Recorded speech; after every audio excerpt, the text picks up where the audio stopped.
Então, gente, continuando, lembrando que na aula passada, vocês estão vendo aí? Está projetando? Tá. Tá. Então, na aula passada, a gente começou a trabalhar com o clado das monocotiledôneas.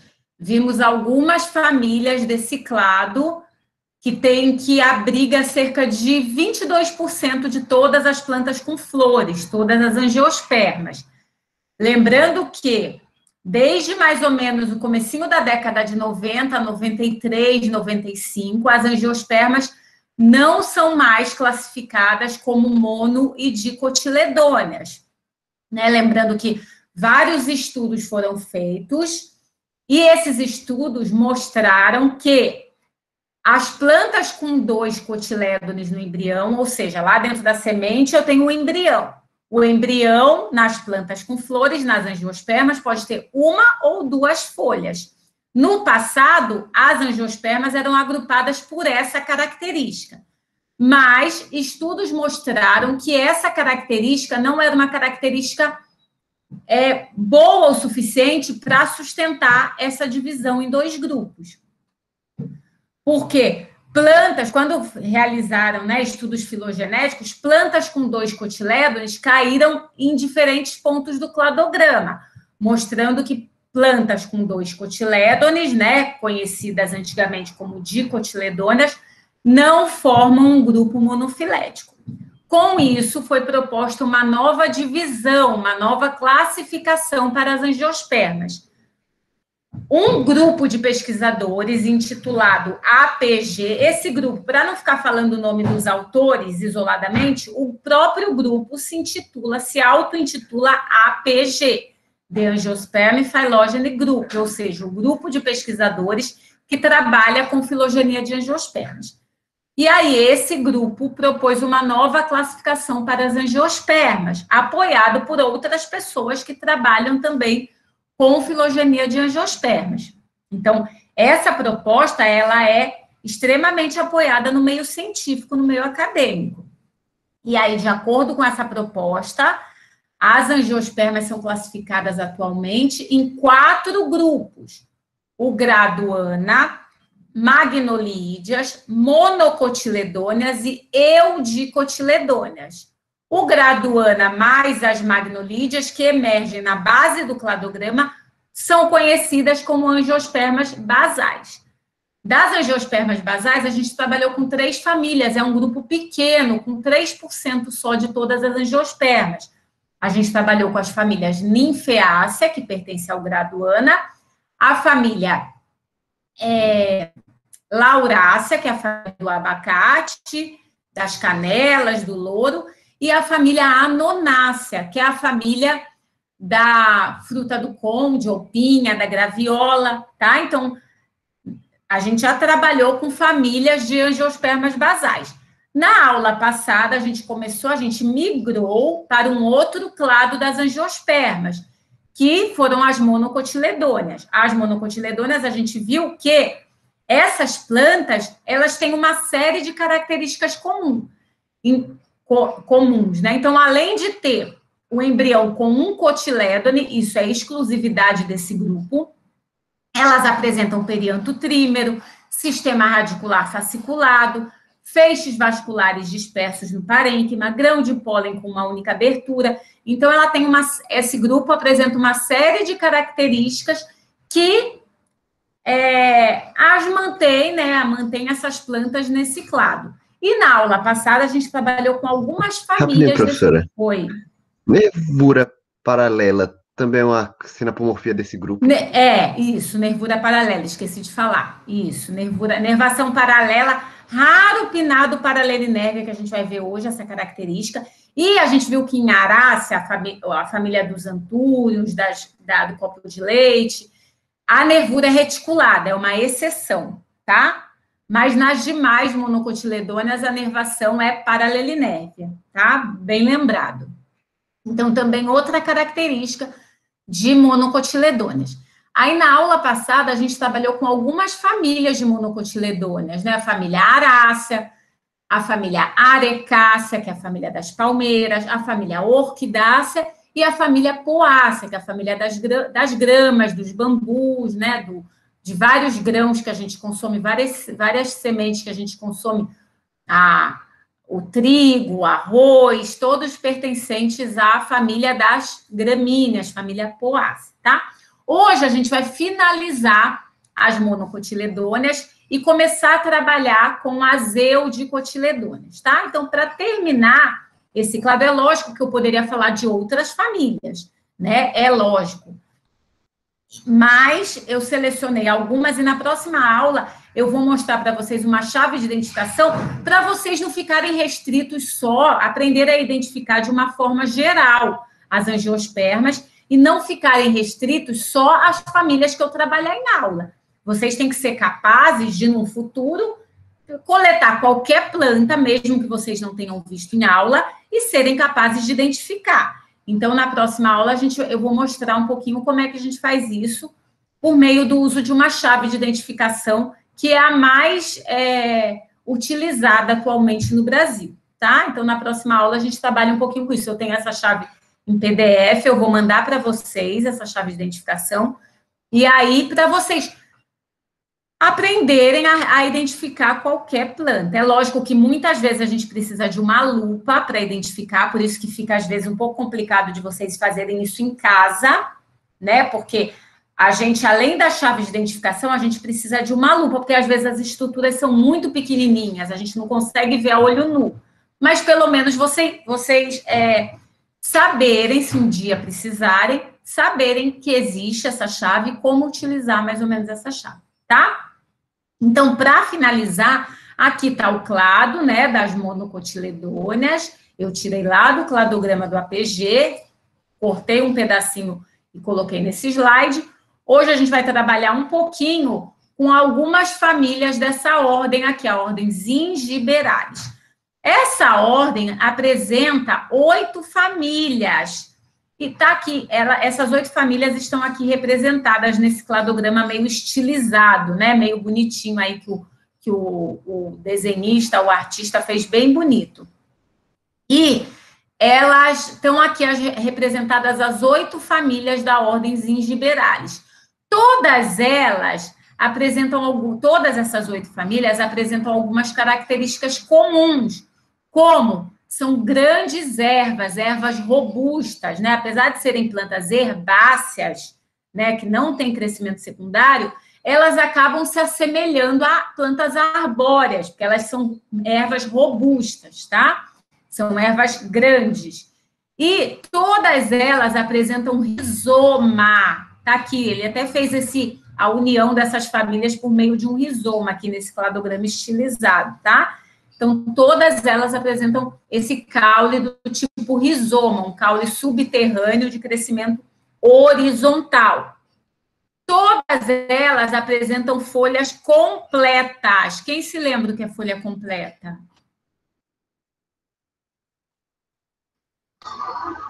Que tem limbo, Quem se lembra do que é uma folha completa? É a folha que vai ter o limbo, a bainha e o pecíolo. Não? Folha completa é aquela que tem bainha, pecíolo e lâmina. Tudo que pode estar presente numa folha. São essas 3 partes. Então, todos os representantes de Zingiberalis, dessa ordem que a gente vai ver algumas famílias agora, a principal família de Zingiberalis, que tem uso econômico, é a família Musácea, a família da bananeira, tá? Então, deixa eu ver se eu consigo aqui. Então, a gente está trabalhando com Zingiberalis, que é uma ordem que tem 8 famílias, né? Esse sufixo alis é o sufixo de ordem. Dentro de uma ordem, eu posso ter uma ou mais famílias. Todas elas, então, vão apresentar a folha completa, com bainha, pecíolo e a lâmina foliar, tá? Então, aqui a bainha, que vai abraçar o caule, esse alargamento da base da folha, que vai abraçar o caule, pecíolo e o limbo ou lâmina foliar, tá? todas elas também vão apresentar a nervação pinado-paralelinérvia. Então, é um tipo diferente de nervação encontrado nas monocotiledôneas. O que é essa nervação? Pinado vem de pena, né? Que tem uma nervura principal e dela partem nervuras secundárias. Paralelinérvia. Tá? Então, eu tenho essa nervura principal e dessa nervura principal ou primária partem as nervuras secundárias que são paralelas entre elas. É a típica folha de bananeira. Todas elas, todas as 8 famílias de gingiberales vão apresentar esse tipo de nervação, tá? Todas elas vão ter flores com ovário ínfero. Então, todas elas vão ter as flores, está lá o pedicelo da flor, o ovário está lá embaixo, um ovário ínfero, e as sépalas e pétalas estão saindo aqui em cima. Então, ovário ínfero. Sempre nesse grupo, quando eu corto esse ovário, o ovário é tricarpelar, trilocular, né? Com 3 carpelos, 3 folhas que se dobraram, cada folha deixou um espaço, um lóculo, que é preenchido. Filha, fecha a janela para a mamãe. Yasmin. Peraí, gente. Yasmin. Tá, obrigada. Desculpa, gente, é porque começou a chover aqui. Então, esse espaço, esse lóculo, é preenchido por óvulos, né? Todo ovário é assim, de planta. E, quando fecundados, esses óvulos vão dar origem à semente. Sempre assim, tá? Então, tricarpelar, todo esse grupo vai ter o ovário tricarpelar, e com 3 espaços, trilocular. A gente não vê os espaços quando a gente corta o ovário, porque eles estão preenchidos por óvulo, mas se a gente tirar esses óvulos, a gente vai acessar aquele espaço, tá?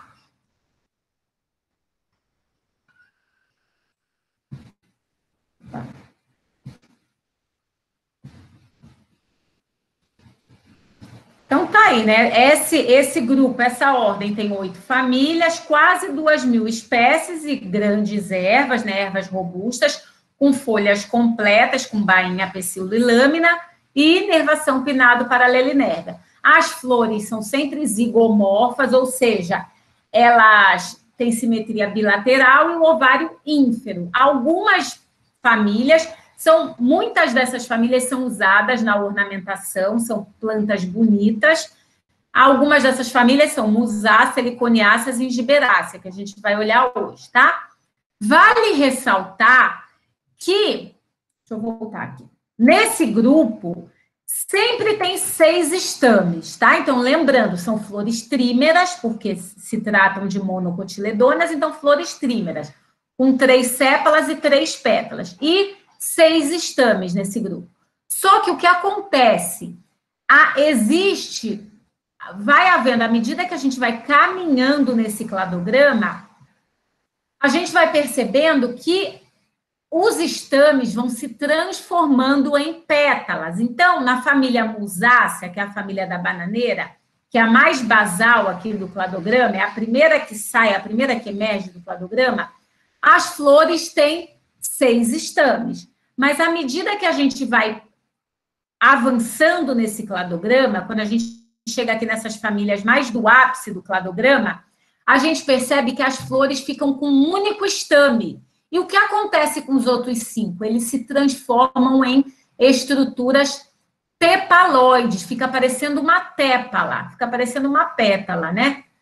Então, a flor acaba ficando com um único estame e um monte de estrutura tepaloide, que a gente acha que é tépala, mas na verdade são estames modificados. Então, por exemplo, se a gente pega um representante aqui de Zingiberácea, que é a família do gengibre, por exemplo, do gengibre, do açafrão, Quando a gente olha a flor dessa planta, dessa família, ela só tem um estame e um monte de pétala. A gente acha que é um monte de pétala, mas na verdade aquele monte de pétala não é que a flor originalmente tem um monte de pétala, é porque 5 estames se transformaram em pétalas, tá? Então, existe essa tendência nesse grupo de estames naturalmente se modificarem em estruturas tepalóides. Aí fica aquela flor cheia de tépala, porque eu não consigo diferenciar o que é sépala do que é pétala, e com apenas um estame, tá? Então, existe essa tendência aí. A primeira planta, então, que a gente vai ver, a primeira família, é a família Musácea, que é a família da bananeira. A bananeira pertence ao gênero Musa. Musa paradisíaca é a espécie da bananeira. Todas as variedades de banana que a gente consome são dessa espécie, tá? São variedades que foram produzidas pelo homem. Todas pertencem à espécie Musa paradisíaca, que é uma espécie domesticada pelo homem, tá? Então, são grandes ervas, em geral com látex incolor, né? Elas acabam liberando uma seiva. E interessante dessa planta, dos representantes dessa família, é que a inflorescência, ou seja, o conjunto de flores, ele é diferente. As flores ficam reunidas no que a gente chama de coração da bananeira, tá? É um tipo de inflorescência especial desse grupo.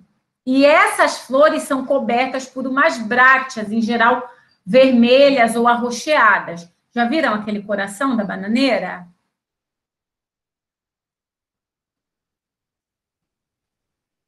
Vocês estão aí? Não, eu nunca vi o coração da vocês já bananeira. viram o coração da bananeira?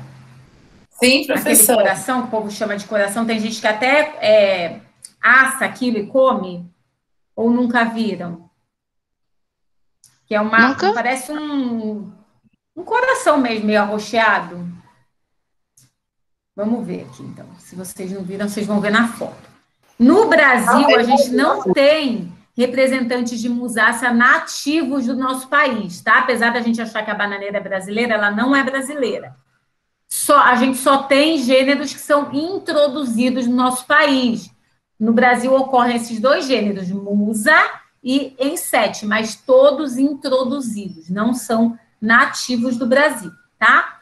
Então, tá aqui, olha, o tal do coração da bananeira. Isso nada mais é do que a inflorescência.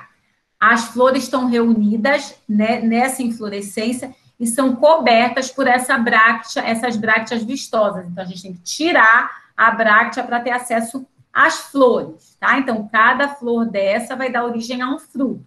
As flores da bananeira, de musácea, tem 6 tépalas, né? Que seriam 3 sépalas e 3 pétalas. Sendo que 5 são unidas e ficam de um lado da flor e uma fica livre do outro lado da flor, tá? Então, sempre é assim, o padrão de flor da bananeira. Olha lá, aqui é a inflorescência, cada flor dessa, quando fecundada, o ovário vai crescer, né? Vai ter seu ovário crescido e vai dar origem a um fruto, tá?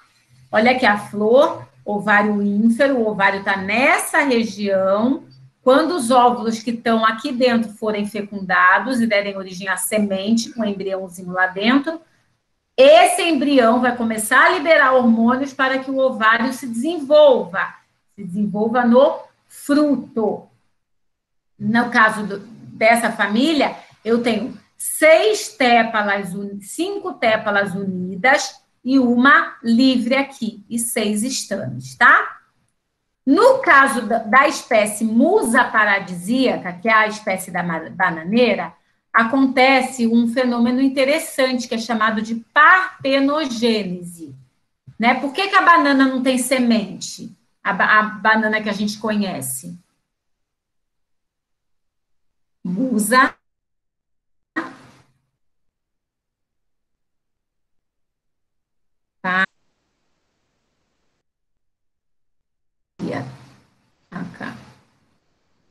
Musa paradisíaca, que é a bananeira. Semente.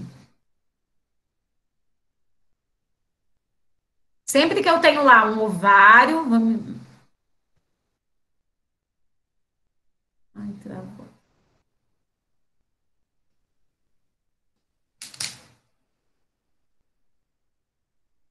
Foi.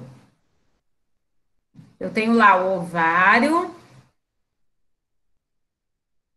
com sépalas e pétalas saindo aqui, né? O estilete e o estigma lá. Esse ovário vai ter um eixo central, onde os óvulos estão lá presinhos.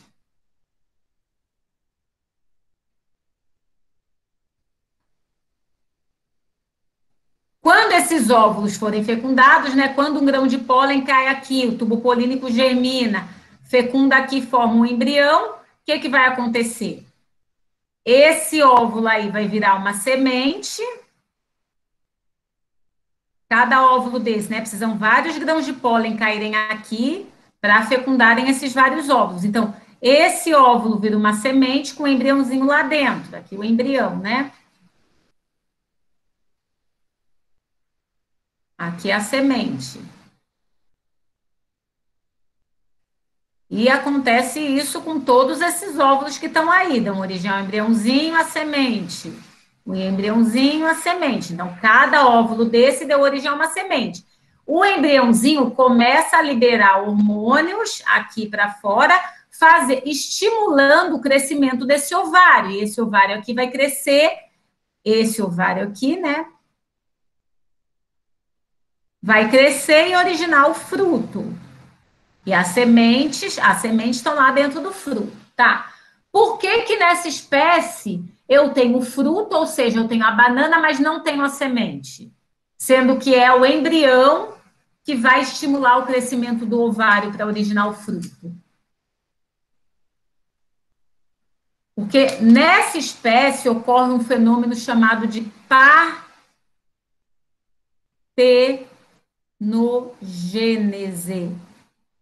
O que que é isso?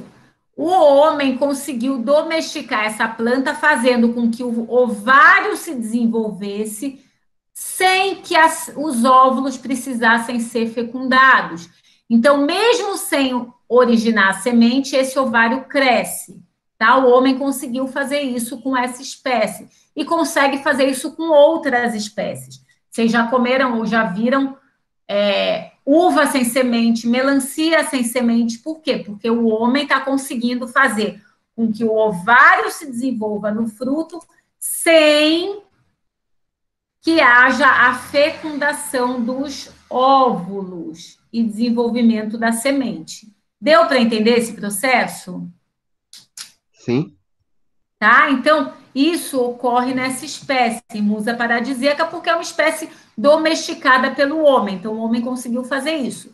Mas existem outras espécies do gênero musa, as espécies que são silvestres, ou seja, que o homem não domesticou, como, por exemplo, essa aqui, que é uma espécie da mata, que ocorre na Mata Atlântica, musa velutina. Essa espécie, quando a gente vai abrir esse fruto é cheio de semente, é uma outra espécie do gênero musa, onde não ocorre o fenômeno de partenogênese, não é uma espécie partenogenética. Atualmente, isso já ocorre naturalmente em musa paradisíaca, porque já foi tão domesticada que a planta, o fruto já desenvolve, o ovário já desenvolve, sem que haja produção de semente. Para a planta, isso não é bom, obviamente, para a espécie, porque não tem a formação do embrião. Toda bananeira é um clone, né? Não tem uma formação do embrião. Elas se reproduzem por reprodução assexuada. Então, são todas, sempre clone um do outro. Eu corto um pedaço do rizoma, dou origem a outro indivíduo. Corto um pedaço do rizoma, dou origem a outro indivíduo. Então, eu não tenho a variabilidade genética que é dada pela formação dos gametas, tá? Então, nessa espécie, em outras espécies do gênero musa, espécies silvestres, não ocorre esse fenômeno, ou seja, para que o ovário se desenvolva em fruto, é preciso que os óvulos sejam fecundados e deem origem às sementes, tá? Já na espécie que a gente consome, musa paradisíaca, esse ovário se desenvolve no fruto sem que os óvulos sejam fecundados e originem a semente. Então, esses óvulos, eles são abortados, eles não têm embrião lá no seu interior, não foram fecundados, não deram origem à semente, tá? Dá para perceber aqui que o ovário é tricarpelar? Quando vocês cortarem a banana agora, tá? Quando vocês cortarem a banana agora transversalmente, vocês percebam aí esse fruto que é derivado de um ovário tricarpelar. Tudo bem com musa, com musácea? Sim. Obrigada, hein, por responder. A outra família desse grupo, dessa ordem, é uma família bastante usada na ornamentação, que é a família Heliconiaceae. Essa daí, alguém acho que até botou uma foto de Heliconiaceae no grupo, achando que era Arácea. Heliconiaceae tem essas brácteas, em geral, vermelhas, bem características, tem essa folha com nervação pinnado paralelinérvia, e as flores, olha aqui, as flores são flores vistosas, a Arácea nunca vai ter essa flor vistosa, que nascem aqui na axila dessas brácteas, lembra? Flor de Arácea é bem pequenininha, que nasce naquela inflorescência do tipo espiga, chamada de espádice na família Arácea. Olha lá, as flores de Heliconiaceae nascem na axila dessas brácteas, são flores, em geral, com as tépalas brancas. O ovário ínfero, o ovário está nessa região aqui, está abaixo do nível das tépalas. Esse ovário, então, é que vai crescer e se transformar no fruto, desculpe, tá? Outro representante da ordem Zingiberalis é a família Zingiberácea. É a família que eu falei para vocês que tem apenas um estame. O que aconteceu com os outros estames? Se transformaram em pétalas, tépalas, né? Já que eu não consigo diferenciar tépala e sépala. Então, eles se transformaram em tépalas. Então, essa flor fica cheia de tépalas e apenas um único estame, tá? Aqui está o único estame e no meio desse estame passa o estilete e o estigma. Alguns representantes dessa família, da família Zingiberácea, todos eles têm rizoma, né? Esse caule subterrâneo do tipo rizoma. Alguns são usados como tempero, como, por exemplo, essa daí, cúrcuma azedoária, cujo rizoma é o tal do falso açafrão, ou açafrão da terra, ou cúrcuma, tá? Pode receber esses 3 nomes. Então, esse rizoma é ralado e é utilizado como tempero. Aqui, outro representante, Zingibera officinale, da família Zingiberácea, olha lá, a flor fica uma flor meio estranha, meio assimétrica, por conta da transformação de 5 estames em estruturas tepaloides. Sobra um único estame. Dos 6, 5 se transformam em estruturas tepaloides e sobra apenas um estame na família Zingiberácea. Essa aqui é a flor do gengibre. Então, no gengibre, o caule, também esse rizoma, é utilizado como tempero, tá? Então, são famílias, as famílias da ordem Zingiberalis, em geral, por conta dessas folhas grandes e vistosas, elas são bastante usadas em ornamentação. Aqui, um outro representante da ordem, a família Strelitziaceae, percebam, sempre vai ter essas folhas aqui. Folha com cara de folha de bananeira, o caule subterrâneo, do tipo rizoma, e essa bráctea bem vistosa na família Strelitziaceae. Olha lá a flor fica cheia de tépala e um único estame, só tem um estame aqui nessa flor. Fica uma flor meio estranha, uma flor meio assimétrica, por conta da transformação de estames em tépalas. Isso acontece naturalmente, não tem intervenção humana, tá? Naturalmente, os estames já se transformam em tépalas. O homem faz isso na rosa. Rosácea é uma família que a gente vai ver na próxima aula. O homem consegue fazer isso artificialmente na rosa, mas nessas famílias aqui, não. O homem, ele não tem interferência, isso já acontece naturalmente na planta, tá? A família Strelitziaceae vai ter frutos do tipo cápsula, ou seja, frutos secos. A gente já viu esse tipo de fruto na família Orquidácea. Nem todo fruto tem um mesocarpo carnoso, comestível. Então, os frutos que são chamados de cápsulas, por exemplo, têm o mesocarpo seco. Ninguém consome esse mesocarpo, tá? Mesocarpo seco e a cápsula é um fruto deiscente, que se abre sozinho, expondo essas sementes aqui.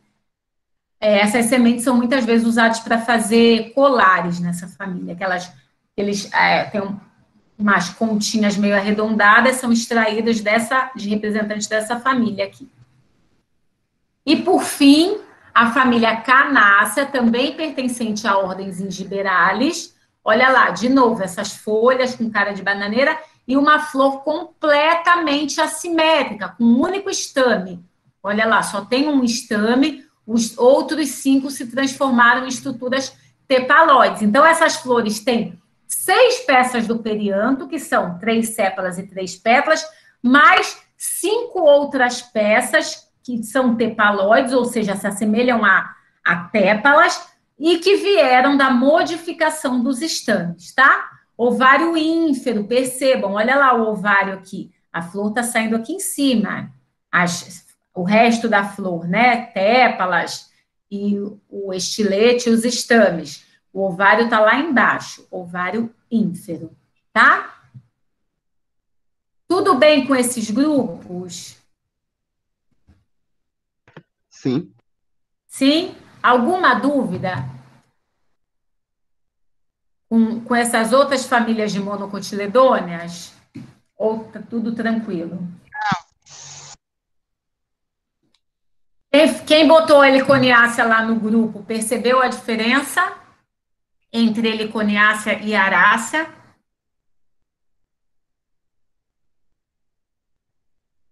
Foi aqui, não foi que alguém botou? Foi, acho que foi sim. Sim, professora, Que alguém botou no entendi, grupo sim. uma foto de uma heliconiácea. Só tem o gênero helicônia, tá? Em heliconiácea. Tem plantas que são brasileiras e plantas que não são brasileiras nesse gênero, tá? Então, gente, já que não há dúvidas, eu vou agora entrar no grupo das eudicotiledôneas, no clado das eudicotiledôneas, tá? Que é o maior grupo, o maior clado das angiospermas, com cerca, então, de 75% de todas as plantas com flores são representantes de angiospermas. De angiospermas, não, desculpem, de eudicotiledôneas. 70% das angiospermas pertencem ao clado das eudicotiledôneas. Está indo ou ainda não foi para vocês? Tá aparecendo aqui o... Tá? Daqui a pouco acho que vai.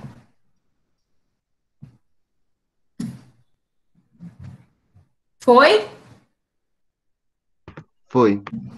Tá. Então, agora a gente vai trabalhar com esse clado, o clado das eudicotiledôneas, que é o maior grupo, né, das angiospermas. A maioria das angiospermas, a maioria das plantas com flores estão nesse clado. Só para a gente relembrar, esse aqui é o cladograma publicado pelo APG, e a gente, então, já sabe que as angiospermas são classificadas em, basicamente, né, 3 grupos, angiospermas basais, sendo que as angiospermas basais são divididas em graduana, esses 3 ramos aqui, mais os terminais, eles pertencem ao graduana, e magnolídeas.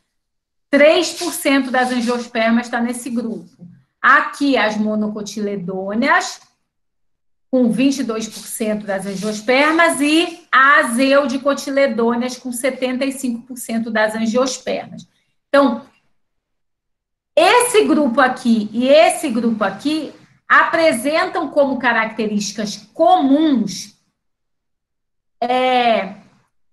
grão de pólen com uma única abertura. Então, grão de pólen com uma única abertura ocorre nas plantas pertencentes a angiospermas basais e nas plantas pertencentes às monocotiledôneas. Então, o grão de pólen uniaperturado é uma característica desses 2 grupos. Perianto trímero também, tanto em angiospermas basais quanto em monocotiledôneas, as flores apresentam perianto trímero, tá? Então, isso é uma característica que é semelhante entre angiospermas basais e monocotiledôneas, grãos de pólen com uma única abertura e perianto trímero.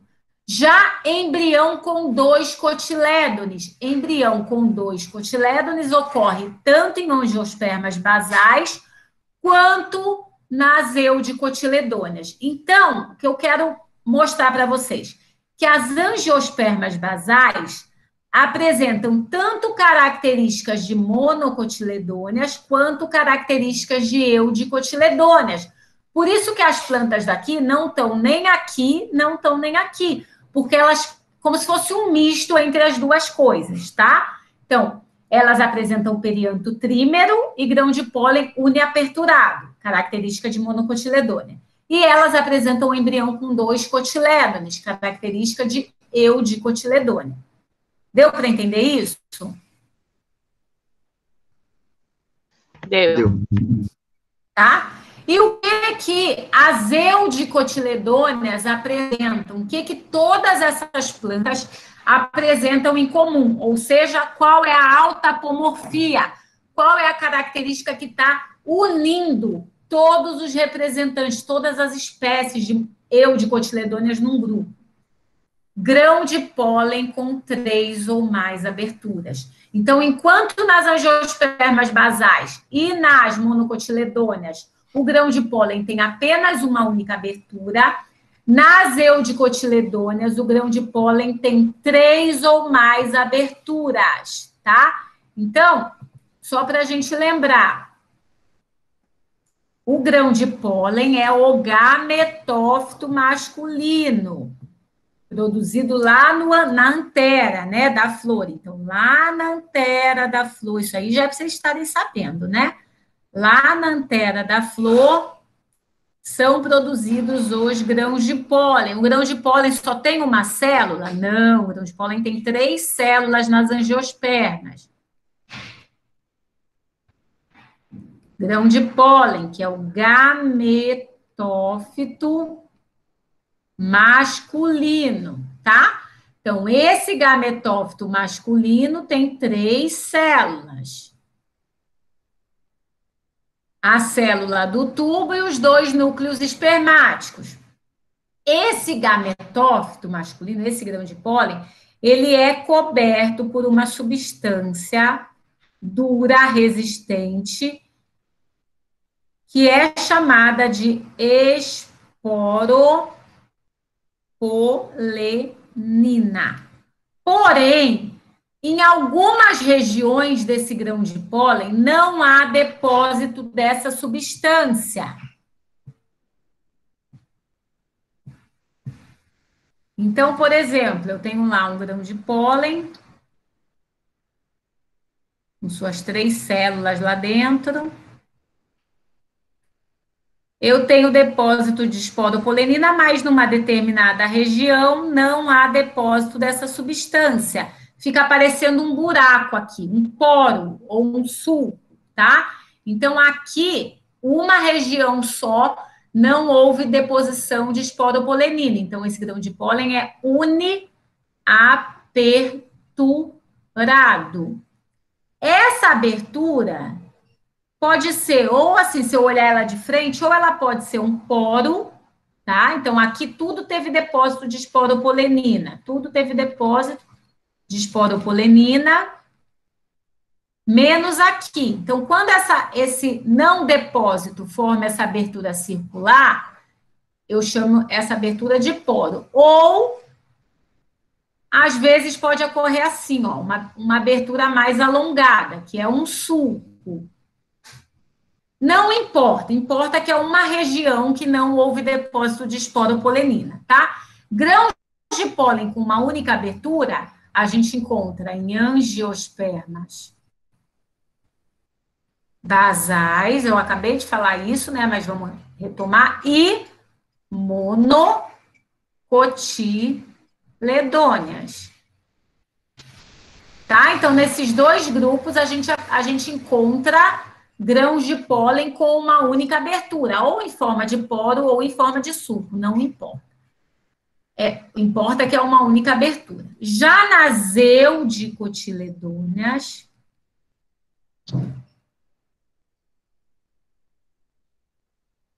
que é esse grupo que a gente vai começar a ver agora. Aqui está lá de novo o grão de pólen com suas 3 células. Três ou mais regiões do grão de pólen.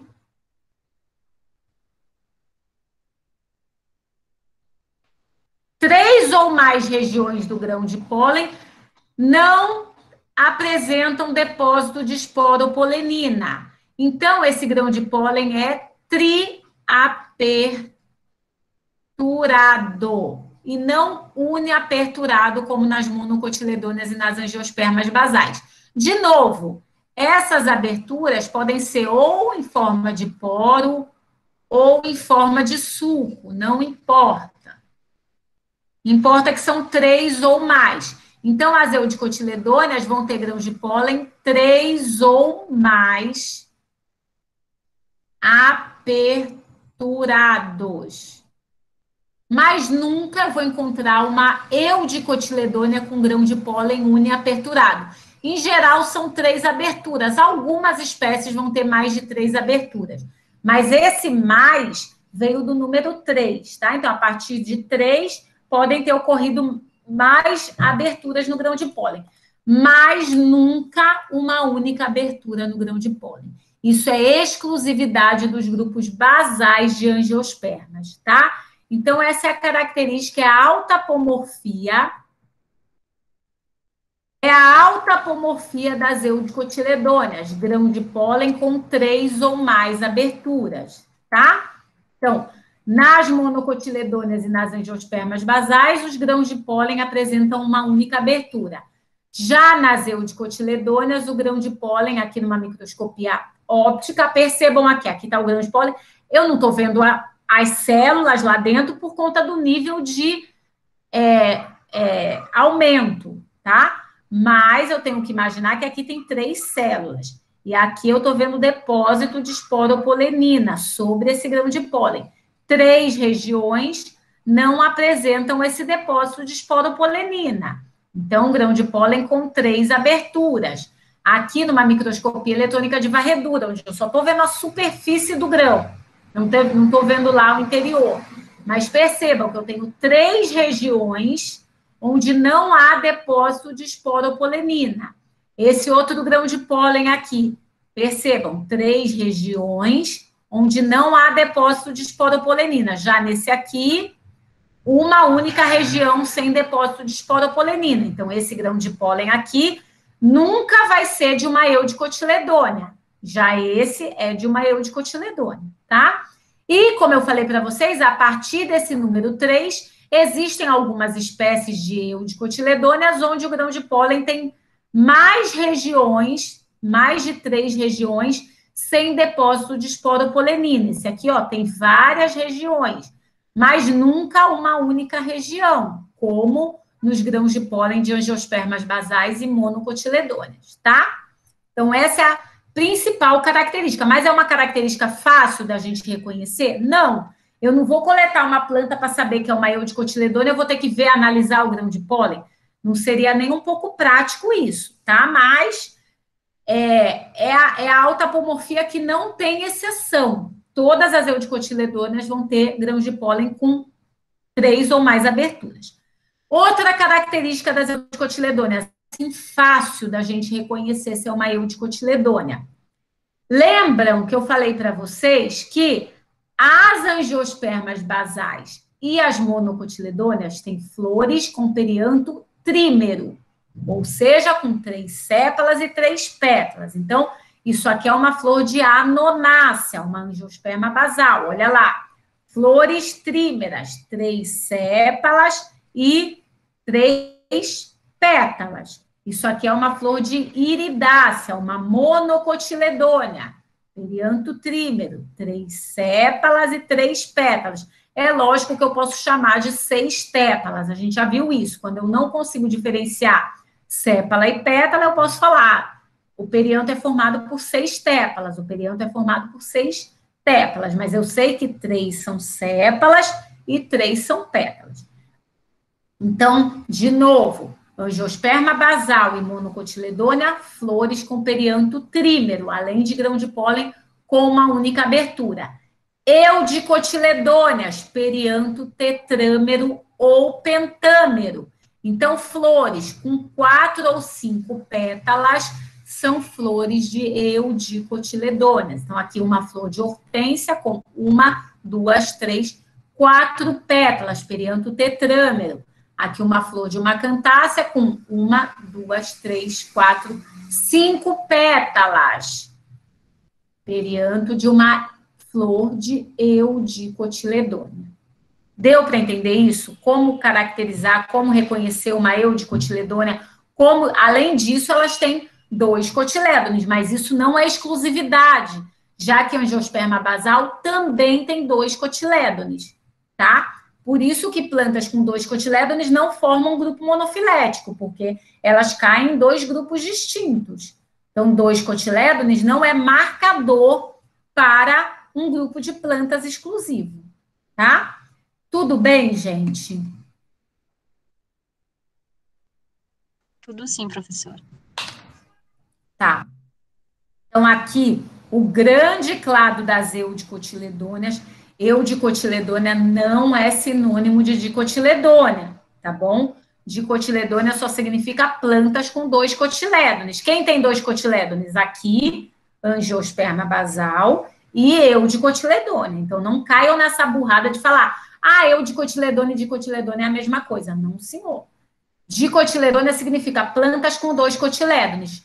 2 cotilédones só ocorrem nas eudicotiledôneas? Não. Angiosperma basal também tem 2 cotilédones, tá? Então, isso, mais isso, são plantas com 2 cotilédones, ou seja, são dicotiledôneas. Dicotiledôneas atualmente viram um termo popular, só significa planta que tem 2 cotilédones no embrião, tá? Então, nas eudicotiledôneas, formam-se 2 clados, emergem 2 clados, e esses 2 clados receberam nomes, tá? Hoje em dia, gente, os biólogos estão dando nomes para clados, já que a classificação é baseada em cladogramas, a gente enxerga, né, os clados e a gente tem nomeado esses clados, tá? Para facilitar. Então, aqui nas eudicotiledôneas, percebam que tem um clado aqui, ou seja, clado é um grupo monofilético. Tem um clado aqui e um clado aqui. Esses dois que tem uns grupinhos no meio aqui, mas resolveram não incluir nenhum outro clado, porque tem características tanto daqui quanto daqui. Então, o APG resolveu deixar esses aqui à parte. A gente vai ver alguns grupinhos aqui, tá? Mas, então, esses 2 clados receberam nomes. Aqui o clado das rosídeas e aqui o clado das asterídeas. A gente vai ver alguns representantes desse clado das rosídeas e alguns representantes desse clado das asterídeas. Mas, na prática, né, eu sou uma pessoa bem prática, como que eu consigo diferenciar uma rosídea de uma asterídea, sendo bem prática? Em geral, lógico que tem exceção. Vocês sabem que na biologia sempre tem exceção. Mas a maioria das rosídeas vai ter flores com perianto, com corola dialipétala. E a maioria das asterídeas vai ter flor com, eu acho que todas, vai ter flor com corola gamopétala. Vocês lembram que é uma corola diale e uma corola gamopétala? Gamo, as pétalas são unidas e diale são separadas. Muito bem. Muito bem. Então, as rosídeas, os representantes de rosídeas vão apresentar pétalas livres entre elas. E os representantes de asterídeas vão apresentar pétalas unidas entre elas. Então, na prática, coletei uma planta, uma flor, vi que ela tem 4 ou 5 pétalas, eu falo, é uma eudicotiledônea, porque a professora falou que o perianto tetrâmero ou pentâmero é representante de eudicotiledônea, tá? Vi que ela tem pétalas livres, ela é dialipétala. Com 90% de certeza, trata-se de uma rosídia. E, não, ela tem pétalas unidas. Aí eu aumento até a estatística, a porcentagem. 98% de chance de ser uma asterídea, tá?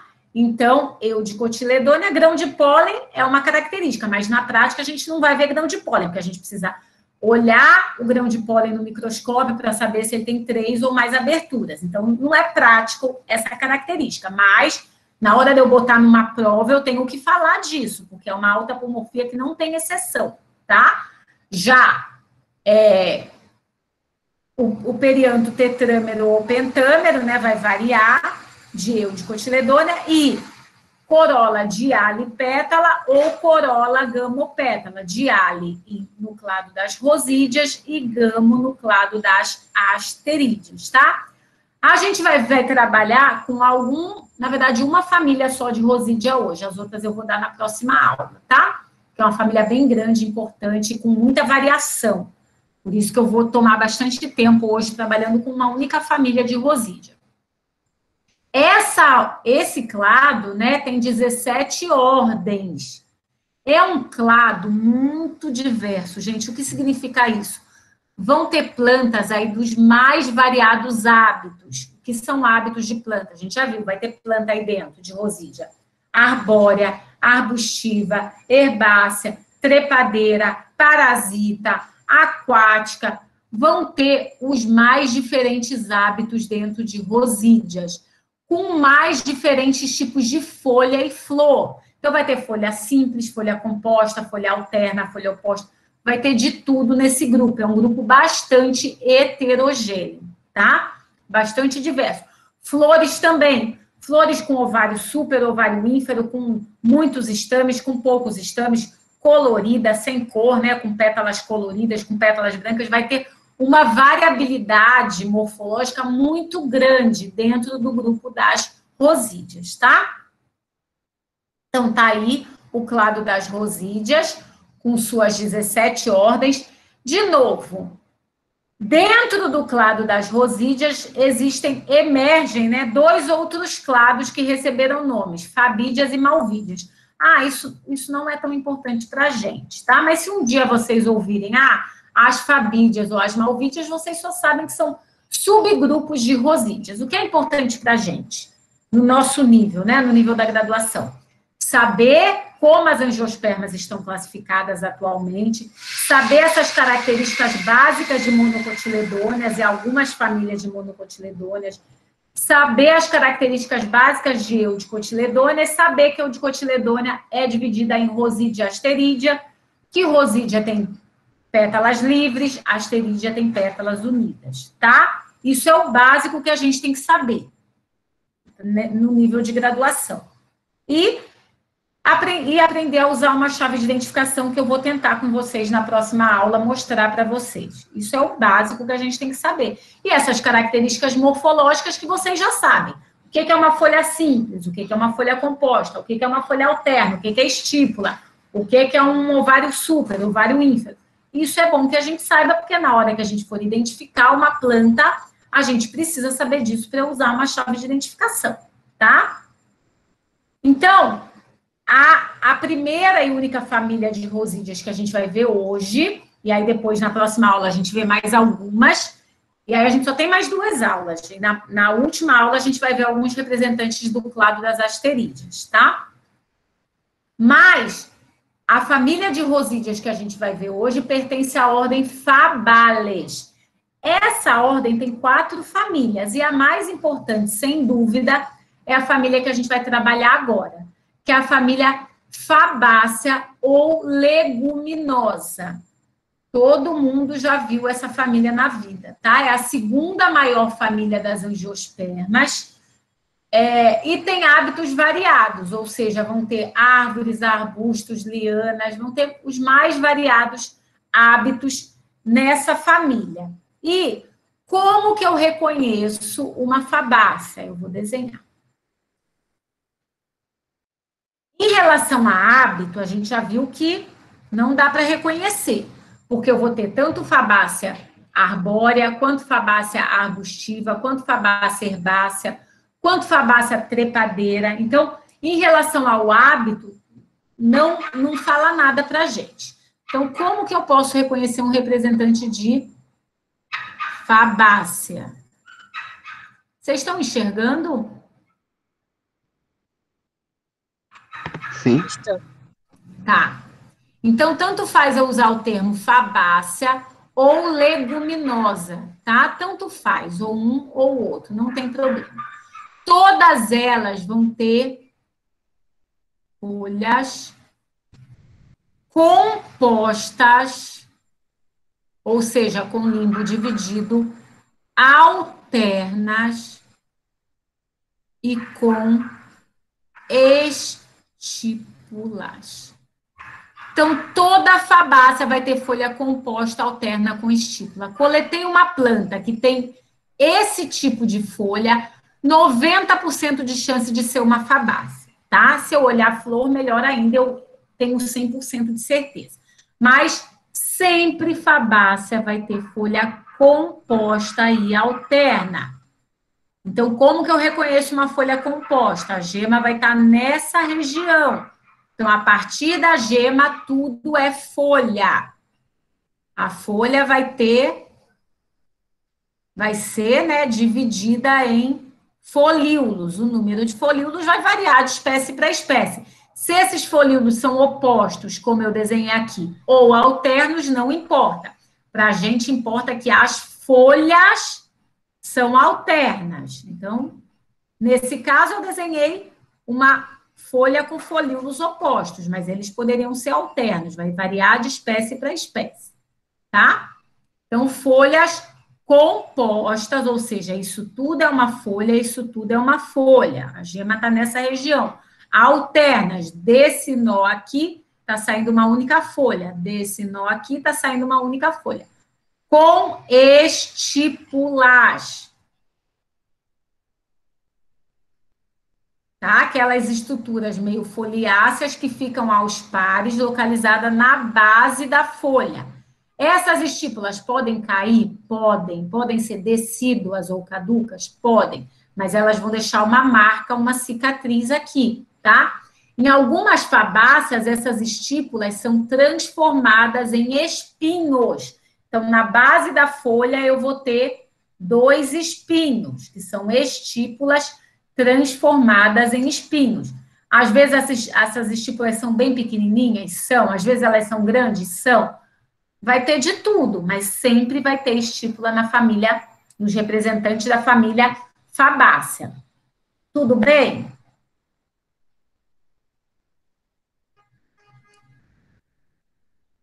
Sim. E aí, eu vou ter na família fabácea diferentes tipos de folhas compostas, tá? Então, vocês já ouviram falar de folha pinnada e bipinada? Já? Já? Sabem reconhecer? Sabem classificar se uma folha é pinnada ou bipinada? Eu tenho também folha composta digitada, mas em fabácea não ocorre, tá? Digitada é aquela folha composta onde os folíolos saem de um mesmo ponto, mas em fabácea isso não vai ter, não, tá? Então, aqui é uma folha digitada. Em fabácea eu vou encontrar folhas compostas pinnadas ou bipinnadas. Então, vamos tentar ver isso aqui. Então, tá lá. Eu vou desenhar uma folhinha, aqui tá a gema. Aqui, a partir da gema, eu sei que tudo isso é folha. Então, nessa folha, eu tenho um folíolo para lá, um folíolo para cá. Um folíolo para lá, um folíolo para cá. Então, isso tudo é uma folha. Se fosse uma folha simples, seria com limbo inteiro. Né? Uma folha simples é aquela com limbo inteiro. Então, a gema está aqui, eu tenho o limbo inteiro. Mas o que aconteceu? É como se esse limbo aqui tivesse se dividido em folíolos, se dividiu uma única vez. Então, isso aqui é uma folha composta pinnada, né? Porque eu tenho aqui os folíolos. Aqui, se fosse inteira, sempre tento fazer esse raciocínio. Ah, isso tudo é uma folha. Se ela fosse inteira, seria assim. Ela dividiu uma vez, uma vez, uma vez, uma vez. E aí, só que eu tenho em Fabácea, não só em Fabácea, né? Na natureza, isso aqui. O que seria, por exemplo, um folíolo se divide novamente. Então, aqui está a gema, isso tudo é a folha.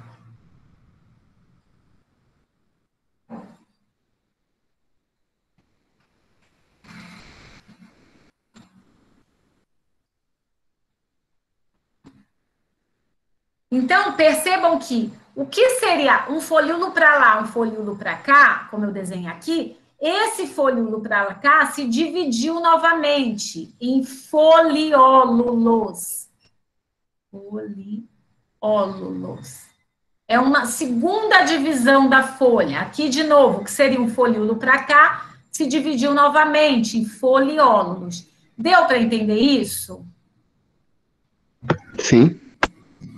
Então, essa folha aqui é uma folha composta, sempre vai ter estípula, né? Já que eu estou falando de Fabácea, uma folha composta bipinnada, tá? Então, em Fabácea, eu vou ter tanto folhas compostas pinnadas, quanto folhas compostas bipinnadas. Eu vou ter também na família representantes com poucos folíolos na folha, por exemplo, 2 ou 3. Então, como no feijão, eu tenho folhas bifolioladas. Não convencionou-se chamar isso aqui de pinnada. Como são só 2 folíolos na folha, a gema está aqui, eu chamo de bifoliolada. Ou, mentira, isso aqui, o feijão é assim, trifoliolada. Isso aqui é no jatobá. Tá? Ou folhas trifolioladas.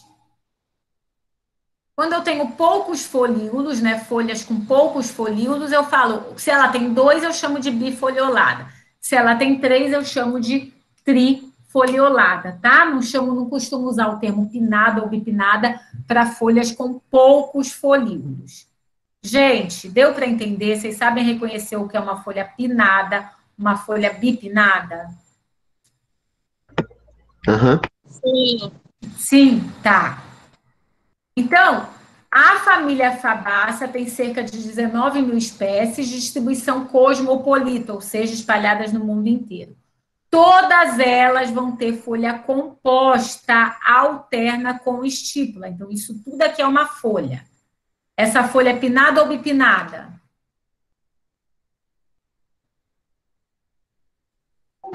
Bipinnada, a primeira, né? Bipinnada, essa aqui, muito bem, bipinnada. Então, se fosse uma folha simples, não teria divisão, seria isso aqui uma coisa só, uma única lâmina. Se isso aqui fosse uma folha pinnada, seria um folíolo para lá, um folíolo para cá, uma folha, um folíolo para... Só que, entre aspas, esse folíolo se dividiu novamente em foliólulos, tá? Não tem a ver com tamanho. Não pensem, se é pequenininho é foliólulo. Não, existem foliólulos grandes. Não se prendam a tamanho. Tentem fazer esse raciocínio que eu estou fazendo aqui. Deixa eu ver, se fosse uma folha inteira, seria assim, simples. Se fosse uma folha pinnada, seria folíolo, folíolo. Esse folíolo se dividiu novamente. Então, é bipinnada, tá? Na família Fabácea, num gênero dessa família, o gênero Bauhinia, as espécies desse gênero são conhecidas popularmente como pata de vaca. A gente já viu isso em morfologia foliar. Essa folha é uma folha composta especial. Nem parece que é uma folha composta, tá? Porque o limbo é inteiro, mas, na verdade, a gente tem que imaginar, foram já feitos estudos mostrando que esse, aparentemente, limbo inteiro, ele foi originado da fusão de 2 folíolos. Toda essa linhagem aí, desse gênero, tinha 2 folíolos que se uniram. Então, isso aqui, essa única lâmina, na verdade, ela é formada pela formação de 2 folíolos. E esse tipo de folha, que ocorre no gênero Bauhinia, recebe um nome especial. É uma folha composta geminada. Geminada que vem de gêmeos, né? Como se fossem os dois folíolos gêmeos que se uniram, tá? Então, se um dia perguntarem, ou numa chave de identificação, vocês coletarem essa planta aqui, falarem assim, você está com uma planta com folha simples ou composta? Você vai entrar em composta, porque você sabe que isso aqui, essas folhas geminadas, vieram da fusão de dois folíolos, tá? Aqui, aquele tipo de folha que eu falei para vocês, com dois folíolos, bifolioladas. E aqui a estípula bem grandona, nem sempre fabácea, os representantes de fabácea vão apresentar essa estípula tão grande assim, tá? Jatobá, um outro representante de fabácea, também com folhas bifolioladas, com dois folíolos, folhas alternas, ó, uma folha saindo aqui, uma folha saindo aqui, outra aqui, então uma folha por nó, bifolioladas, tá? Estípulas sempre presentes nos representantes de fabácea, nem sempre evidentes, às vezes pequenas, às vezes caducas. Aqui, outro representante de fabácea com estípula, nesse caso, bem evidente. Aqui, uma folha, composta o quê? Pinada ou bipinada? Pinada. Pinada, muito bem, pinada, um folíolo para lá, um folíolo para cá, muito bem. Outra característica de fabácea é um espessamento na base do pecíolo, ou seja, a base do pecíolo ela é gordinha, ela é espessada, recebe o nome de pulvino esse espessamento, e ele é responsável pela mobilidade foliar. As folhas de fabácea são capazes de se movimentarem para atingirem um ponto ótimo de incidência luminosa por conta desse espessamento na base da folha, na base do pecíolo, que é chamado espessamento de pulvino. Algumas fabáceas, nem todas, e isso não é exclusividade de fabácea, tá? Gente, nada é exclusividade do grupo, sempre é um conjunto de características que vai me fazer reconhecer a família da planta, tá? Então, folha composta não é exclusividade de fabácea, existem outras famílias com folha composta. Folha alterna não é exclusividade de fabácea, então, eu preciso combinar todas essas características para aí falar, não, é uma fabácea, tá? Então, não pensem que só uma característica de folha é exclusividade de uma família. Não, tá? Outra característica encontrada em alguns representantes de fabácea, mas que também é encontrada em outras famílias de plantas, é a presença de nectários extraflorais.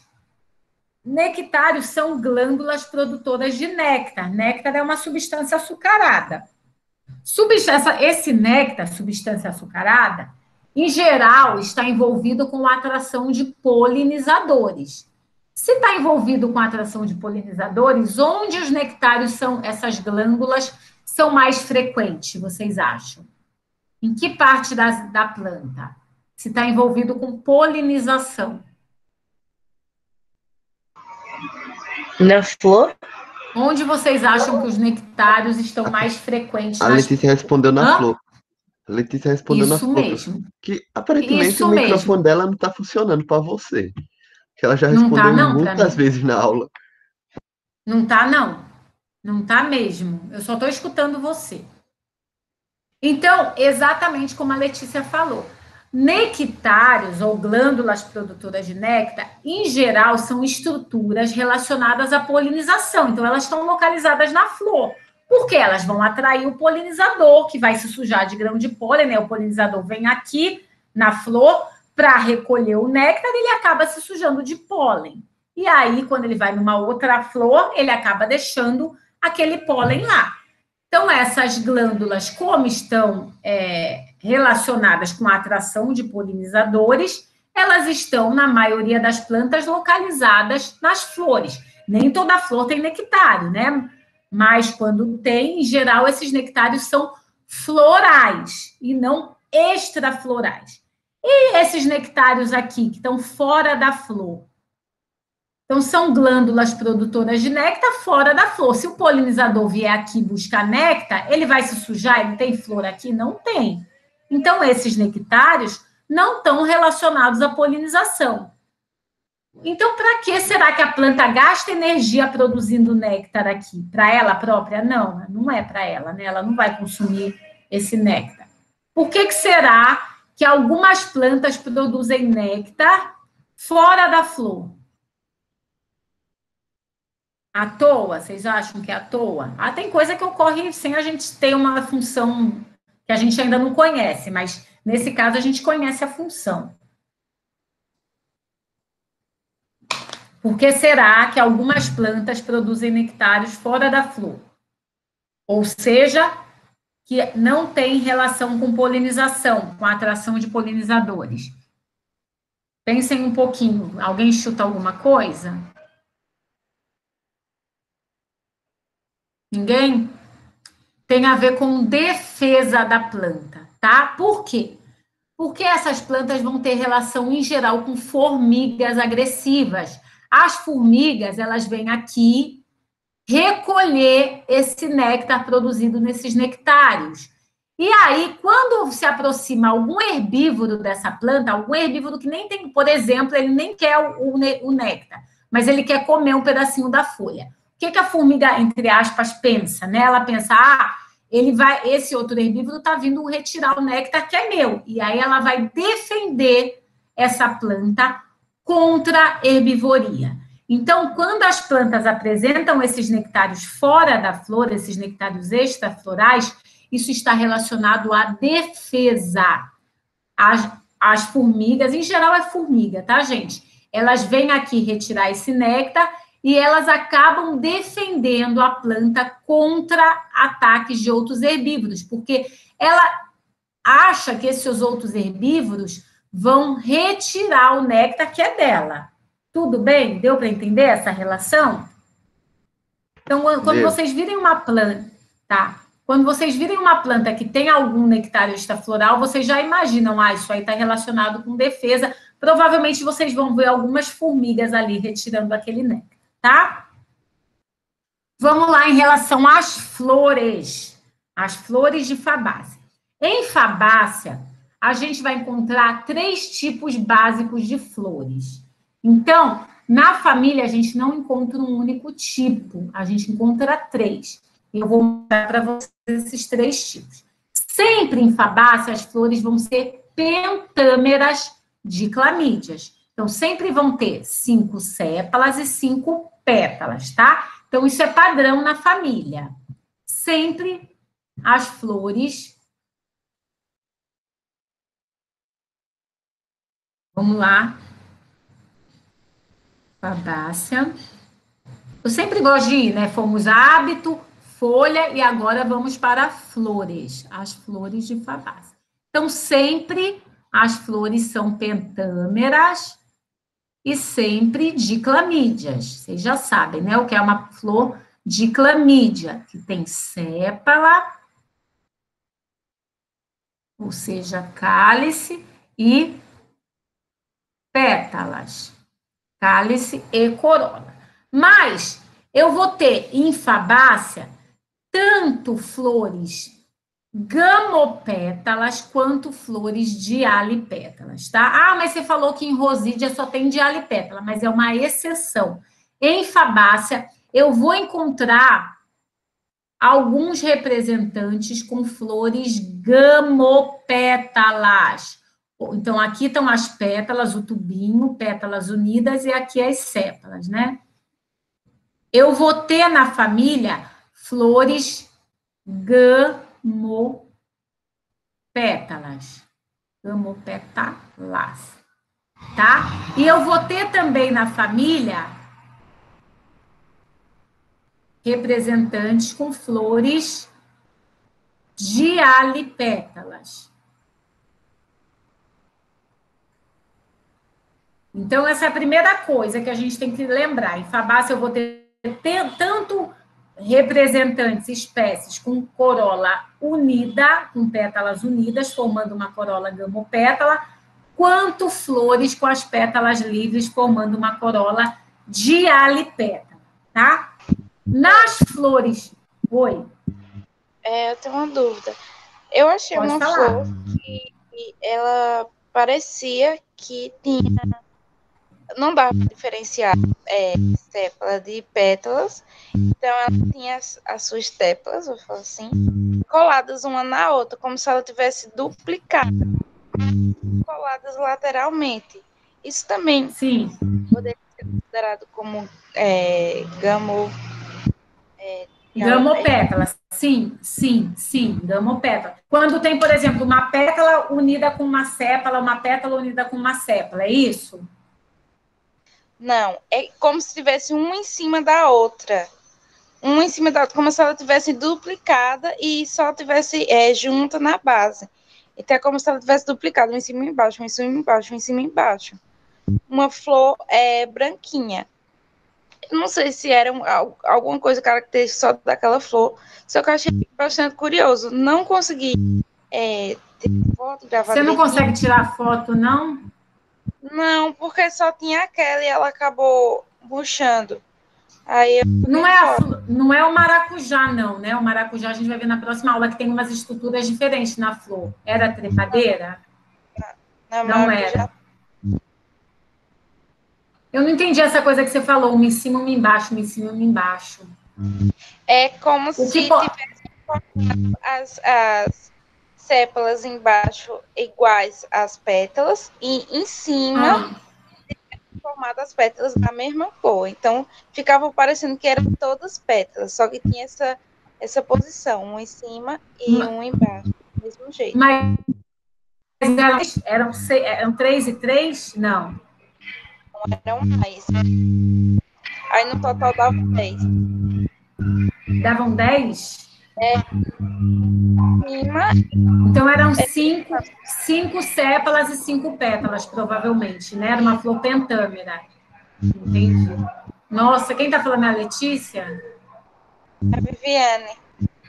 Oi, Viviane. Na verdade, acho que a gente teria que ver, né? Assim, do jeito que você está.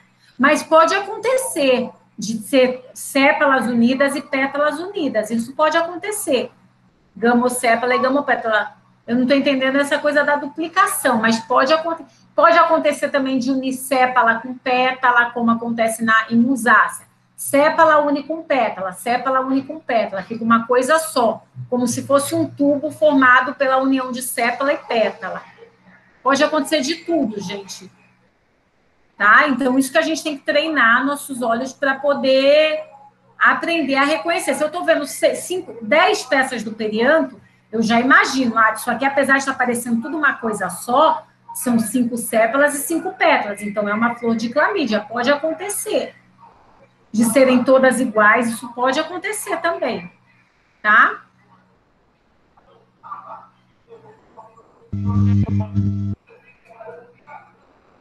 Então, voltando lá, eu não vou saber a família, só olhando. Se é da família, tem que... Aí, quando é assim, gente, tirem uma foto, tá? Tirem uma foto, aí vocês mandam, a gente tenta descobrir a família.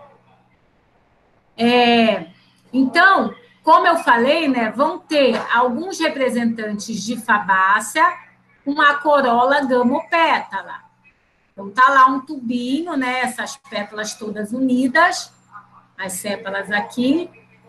Nesse caso, em fabácea, o cálice vai ser sempre menorzinho que a corola, não vai ser do mesmo tamanho, não, tá? Vai ser de clamídia, heteroclamídia, cálice diferente da corola. Nesse caso de flores gamopétalas, às vezes eu estou falando, escrevendo, eu vou ter um androceu formado por muitos estames. Então, eu vou ter nessa flor muitos estames, tá? O estame está saindo lá de baixo, não está saindo aqui da ponta, não, tá? Imaginem que eu tenho muitos estames. Então, flores gamopétalas com muitos estames. Muito é mais que 10. Nesse caso, mais de 10. Tá? Então, sempre esse é um padrão. padrão 1, eu vou botar aqui, padrão 1. Flores gamopétalas com muitos estames. O outro é com flores de alipétalas, né? 5, aqui uma flor padrão 2, de alipétala. Nesse caso, ela vai ter 10 estames. 1, 2, 3, 4, 5, 6, 7, 8. 1, 2, 3, 4, 5, 6, 7, 8, 9, 10. Aqui eu devo ter desenhado 10 também, mas é mais do que 10, tá? Então, nesse caso, as flores de alipétalas vão ter 10 estames. 1, 2, 3, 4, 5, 6, 7, 8, 10 estames. E vai ter um padrão 3, que também é de alipétala com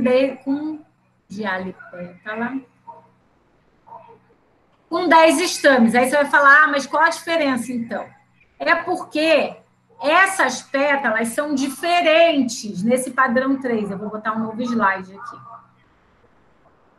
Nesse padrão que eu estou chamando de 3 aqui, eu vou ter uma pétala superior maior, 2 pétalas laterais e 2 pétalas menorzinhas, tá? Então, nesse padrão 3, eu vou ter uma pétala superior chamada de estandarte. Estandarte significa bandeira, tá? A porta-estandarte é a porta-bandeira. Aqui, as pétalas laterais são chamadas de ala ou asa. E essas 2 outras pétalas são chamadas, elas estão meio que unidas, elas são chamadas de carena ou quilha. E os estames e o gineceu ficam aqui. Forma assim, como se fosse um berço, e essas 2 pétalas mais basais, e o androceu e o gineceu ficam aninhados dentro desse bercinho aí, tá? Então, de novo, eu vou ter 3 padrões em flores de fabácea, sendo que 2 têm flores de alipétalas com 10 estames. Flor gamopétala com muitos estames. Mas, nesse de flor de alipétala, vai ter pétalas muito diferentes entre elas. Por isso que eu estou chamando de um terceiro padrão, tá? Essas pétalas recebem nomes especiais. Estandarte, a pétala superior, que é maior, as 2 laterais, que são chamadas de asa ou ala, e as 2 basais, que são chamadas de carena ou quilha. Em geral, elas ficam meio unidinhas, assim, não estão fundidas. Eu consigo separar, mas elas ficam juntinhas. Tudo bem? A gente vai ver nas fotografias para ficar mais claro, tá? Em relação ao gineceu, então a gente viu que o androceu nas flores pode ser formado ou por muitos estames ou por 10. Em relação ao gineceu, a parte feminina, o ovário de fabácea, então as sépalas e pétalas estão saindo aqui, o ovário sempre vai ser súpero em fabácea. Então, tá lá o ovário súpero com óvulos aqui, presos na parede desse ovário. Tá? Então, ovário súpero. Esse ovário vai ser meio alongado. Cada óvulo desse, a gente já sabe que esse fruto, o ovário vai se desenvolver no fruto, e cada óvulo desse, não vamos perder isso de vista, hein?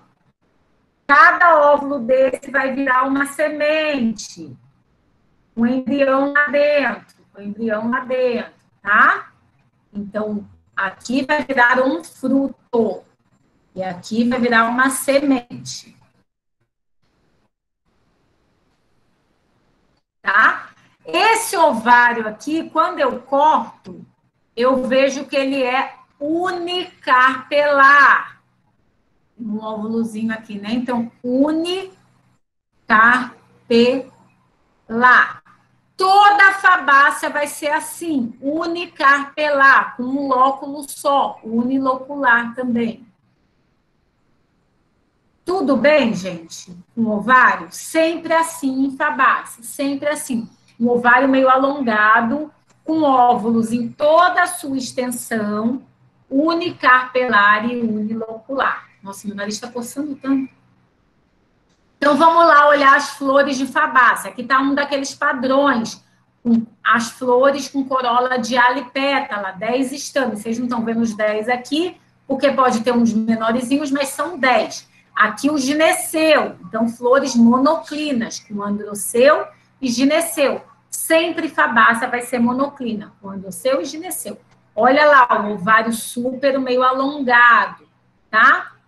Outro padrão de flor de Fabácea, com a corola gamopétala. Isso aqui é uma inflorescência, um conjunto de flores. Cada unidade dessa é uma flor. Eu tirei uma florzinha daqui, olha lá, com as sépalas, a sépala nessa região, o cálice e a corola. E muitos estames. O gineceu está aqui no meio, ó, aqui o estilete e o estigma. Então, muitos estames. Dá essa aparência de esponjinha na inflorescência, porque essas plantas são até conhecidas popularmente como esponjinha, por conta do grande número de estames por flor. Mas, então, o outro padrão lá, que eu chamei de padrão 1, né? Corola gamopétala e muitos estames, androceu muito polistemo. Aqui é aquele padrão, corola dialipétala, 5 pétalas livres e 10 estames. E aqui é aquele padrão que eu chamei de 3, onde eu tenho uma corola dialipétala, ou seja, as pétalas são livres, mas uma pétala superior é maior, diferente das outras, chamada de estandarte. As duas laterais, que são chamadas de ala ou asa, e as duas mais basais, o androceu e o gineceu, estão escondidos aqui dentro, que formam a carena ou quilha. Tudo bem com esses 3 padrões? Então, na família, não tem um padrão único de flor. Sempre as folhas são compostas, alterna com estípula, mas as flores vão variar. Eu vou encontrar esses 3 padrões. Vai ter Fabácea com corola gamopétala e muitos estames. Vai ter Fabácea com corola dialipétala e 10 estames. Tudo bem? Mas pertence à mesma família. Tudo bem, gente? Tudo. Tudo? Então, tá aqui mostrando, né, destacando o gineceu para a gente, esse ovário bem alongado, os óvulos estão depositados aqui, presos aqui na parede desse ovário, o estilete e o estigma. Esse ovário, quando tiver os óvulos fecundados e transformados em semente, ele vai se desenvolver num fruto, em geral, alongado, chamado de legume.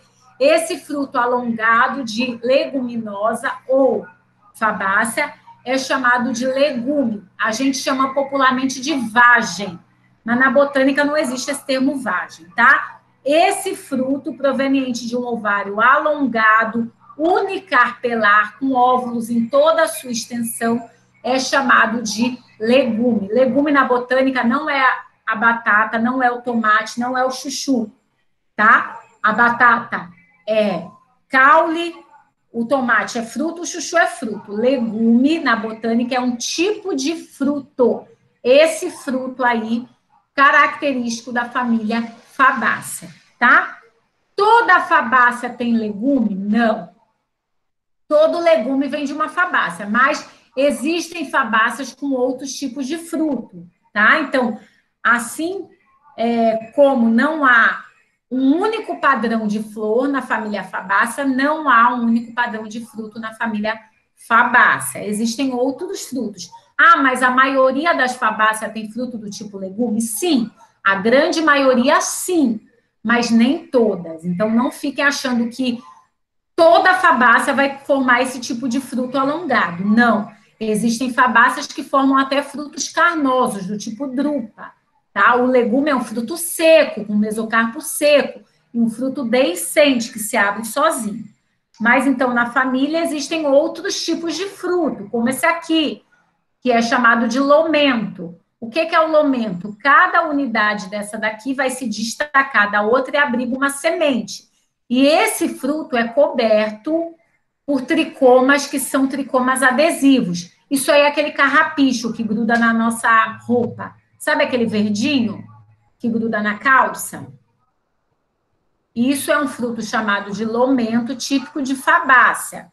Então, a dispersão dessa semente que está aqui no interior, dessa parte desse fruto do tipo lomento, vai ser dispersa por algum animal. Esse fruto vai grudar no pelo de um animal e vai ser disperso por um animal.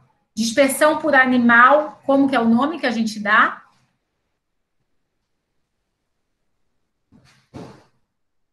Hein? Dispersão da semente por algum animal, vocês lembram? Animal zoo, né? Então, dispersão por animal é zoo alguma coisa. É o quê? Zoofilia ou coria? Filia tem a ver com a polinização, né? Polinização por algum animal, zoofilia. Dispersão da semente por animal, zoocoria, tá? Zoocoria. Então, esses frutos aqui são zoocóricos, dispersão por animal. Existem outros tipos de fruto, não precisa saber de todos, mas eu só quero que vocês não imaginem que toda fabácea vai ter fruto do tipo legume. Vagem, entre aspas, tá? Entre aspas gigantescas. Nem toda fabácea vai ter esse tipo de fruto. Existem fabáceas, então, com frutos com mesocarpo carnoso, com uma única semente. Oi. Licença, pode repetir de novo a dispersão por animal que eu não entendi direito? Não ouvi direito. Sim. Ó, as sementes, né, são dispersas por algum agente. Ou ela própria se dispersa, por exemplo, o fruto abre e ela cai no chão, então ela não está dependendo de agente nenhum. Ela mesma está se dispersando, está saindo daquele fruto e indo para longe da planta-mãe. Quando a própria semente se dispersa sem interferência de nenhum agente, sem a necessidade de nenhum agente, a gente fala que aquela semente é autocórica. Esse sufixo coria tem a ver com dispersão de semente. O sufixo filia tem a ver com o transporte de grão de pólen antes da polinização. Então, o transporte de grão de pólen também vai depender de um agente e eu uso o sufixo filia. Então, anemofilia é o transporte do grão de pólen pelo vento. Zoofilia é o transporte do grão de pólen por algum animal, tá?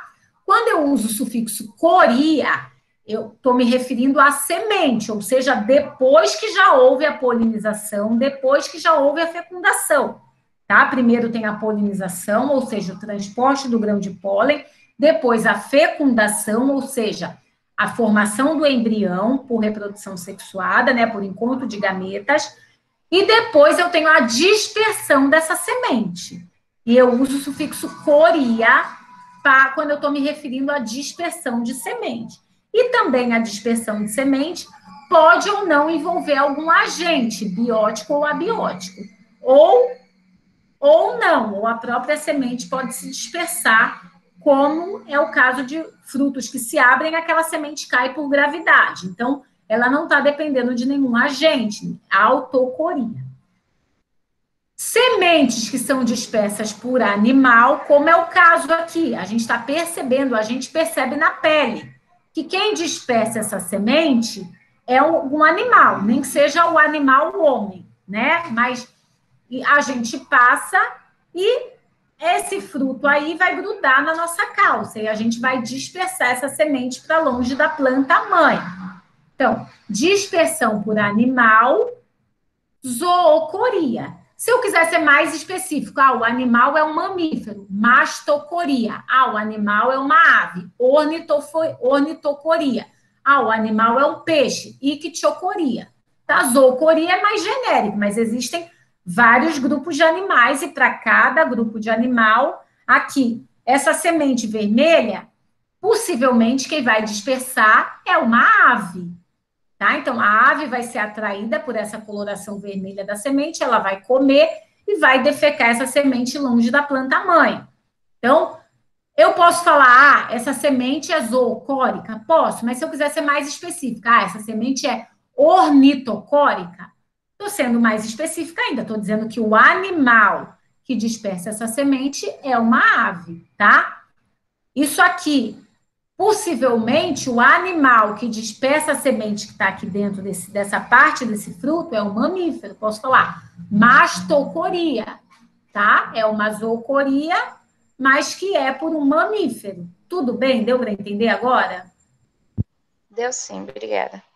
Deu, tá? Então, esses frutos aqui, na verdade, esse fruto com as sementes no seu interior são zoocóricos, né? A semente é dispersa por algum animal. Aqui, no caso, a gente já sabe que é mamífero, então, mastocoria, tá?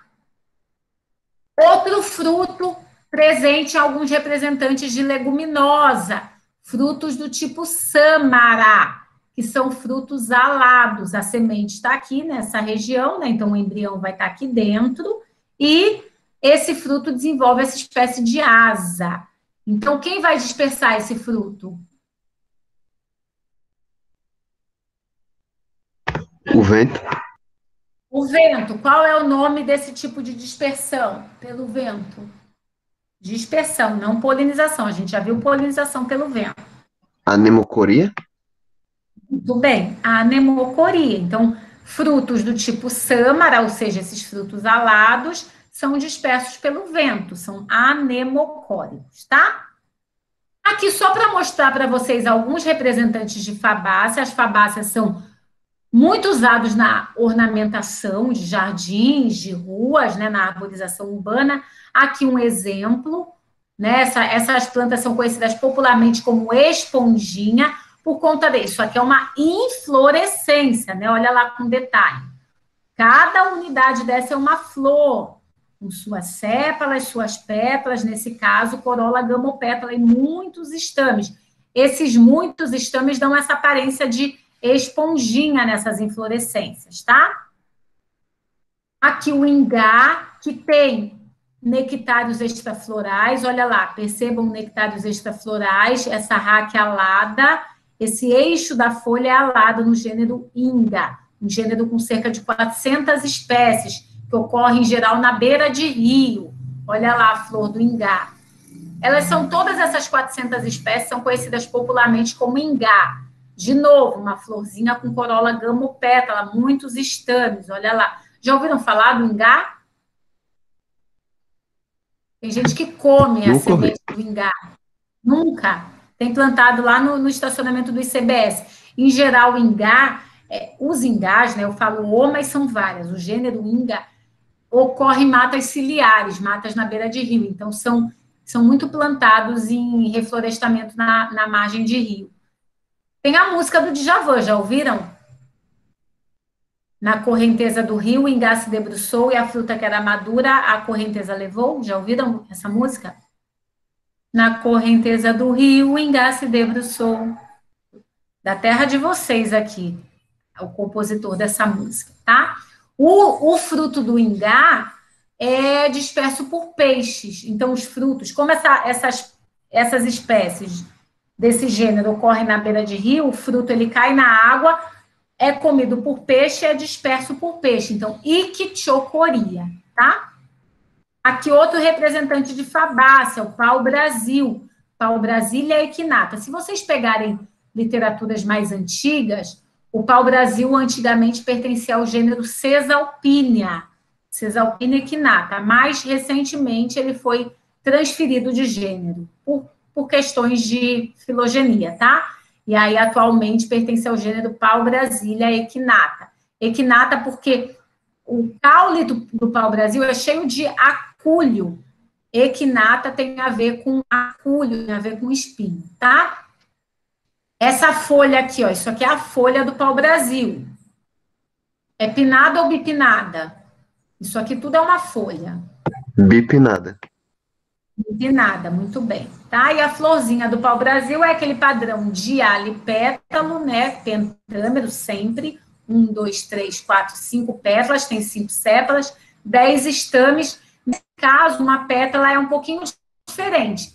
tenho essa manchinha vermelha no caso do pau-brasil, mas não chega a ser aquele padrão de um estandarte, tá? Outro representante de Fabácea é o flamboyant, Delonix regia, também bastante usado em ornamentação. Uma pétala aqui manchadinha e as outras 4 que são um pouquinho diferentes dessa, mas não chega a ser o padrão de uma pétala superior maior. As baúíneas, que tem aquela folha geminada, tá? Então, sempre esse padrãozinho. Aqui, a Arax prostrata, o amendoim, um representante de Fabácea. Aqui, sim, eu tenho uma pétala superior maior, 2 laterais, uma foi retirada aqui, e as 2 inferiores, que são juntinhas, que são chamadas de carena ou quilha, e o androceu e gineceu estão aqui, aninhados, depositados nessa carena ou quilha. No amendoim ocorre um fenômeno interessante, que ninguém consegue explicar muito bem por que isso ocorre, talvez seja uma defesa, mas ninguém ainda conseguiu bater o martelo e entender por que esse fenômeno ocorre. A flor, ela é aérea, ocorre normal, fora da terra. Mas depois que essa flor tem seus óvulos fecundados e transformados em semente, essa flor se enterra e o ovário se desenvolve embaixo da terra, no fruto, embaixo da terra, tá? Geotropismo positivo. A flor, depois que fecundada, se enterra e o fruto, né, que é o ovário desenvolvido daquela flor, vai se desenvolver embaixo da terra. Então, muita gente acha que isso é raiz, né? Mas isso é fruto. E o amendoim que a gente consome é a semente, tá? Tem um embrião lá dentro. A gente consome basicamente o endosperma, o tecido nutritivo do embrião. Há outros representantes de Fabácea, só para vocês olharem a carinha das flores, né? Aqui,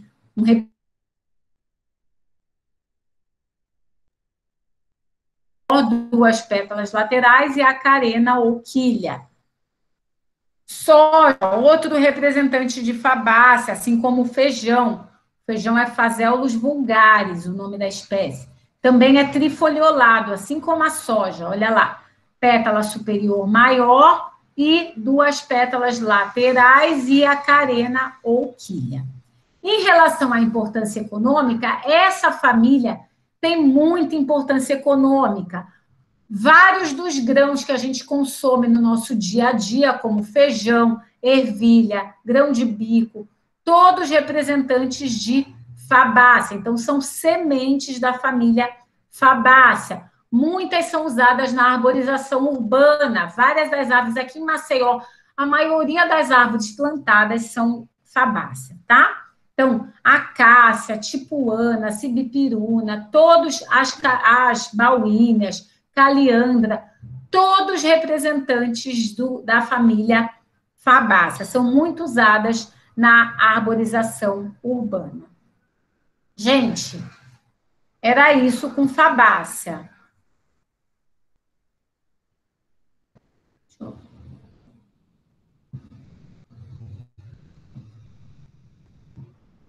Alguma pergunta em relação à família? É uma família grande, que tem esses vários padrões florais, né? Mas que é marcado por essas questões da folha, sempre folha composta, alterna, com estípula, e aí a gente vai encontrar basicamente esses 3 padrões florais na família. Tudo bem? Ou tem alguma dúvida? Professora, qual seria a diferença entre o labelo e o estandarte?